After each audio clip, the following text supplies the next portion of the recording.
It is a little bit strange. John Brennan heads up the CIA after Petraeus gets taken down because he had an affair. I suppose these things happen amongst CIA directors all the time. Nevertheless, here is a Fox News special report with Brett Baer, talking to Chief Intelligence Correspondent Catherine Herridge. It's almost impossible to say these titles on Fox now without sort of giggling. I know. It's pretty great. Why was David Petraeus prosecuted? And why is it that the Justice Department is looking into possible charges because he gave his girlfriend and biographer top secret classified material?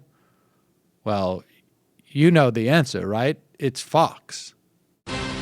The prospects of one of the nation's most decorated military leaders, a man once discussed as a potential presidential candidate, wearing a prison uniform, has a lot of people from both parties uneasy tonight.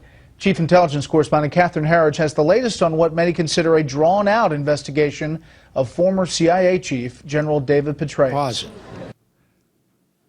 Now, personally, I think that it would be extremely appropriate for most of the top leaders in our government to be in a prison uniform. But be that as it may, let's continue. Though the investigation into former CIA Director David Petraeus began nearly 3 years ago in the spring of 2012, the Attorney General insisted on the Sunday talk shows there was no unnecessary delay. And Eric Holder attempted to tamp down the concerns of Republican Senators John McCain and Lindsey Graham that the former CIA director with firsthand knowledge of the Benghazi terrorist attack was being silenced. I also want to assure them and the American people. Hold on. Wait, what? This is the former head of the CIA. And they don't refer to him as the guy who knew all the secrets. The drone program, the targeted assassinations, the covert ops that we have all around the world, the upcoming torture report, the secret information that sent us into Iraq.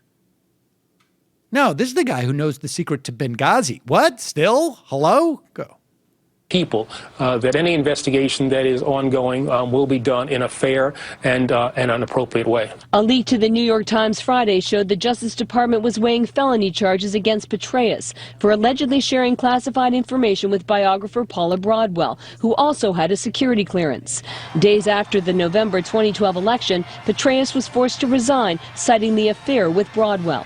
It's done, it's over, and he's retired.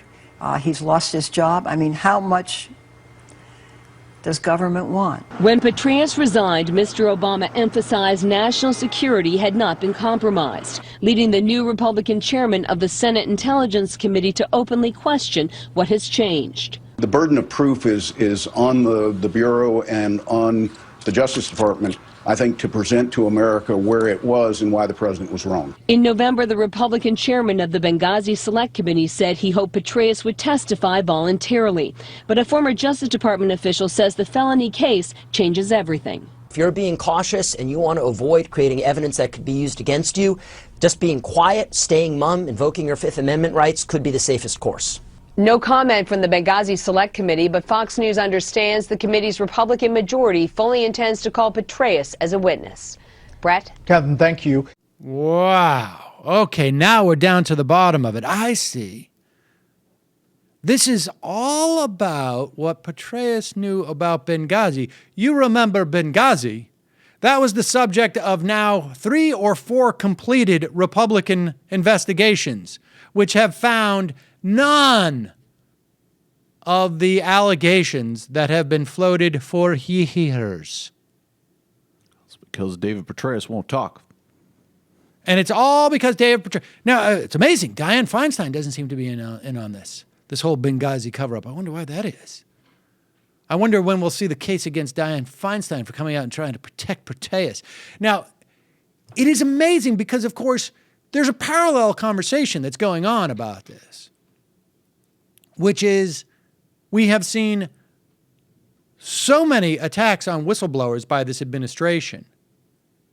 using the espionage statute, which basically says there's no mitigating facts. Doesn't matter why you gave anyone this information. Doesn't matter or what they knew or what you knew or what your intent was or any of that. As soon as you do it, you are subject to criminal prosecution. And there's no mitigating factors. Not what kind of damage was done, not the reasons why you did it, none of it, none of it. And now, of course, the elites want to protect Petraeus from this. But, of course, it all comes down to Benghazi. And, well, because it all comes down to Benghazi.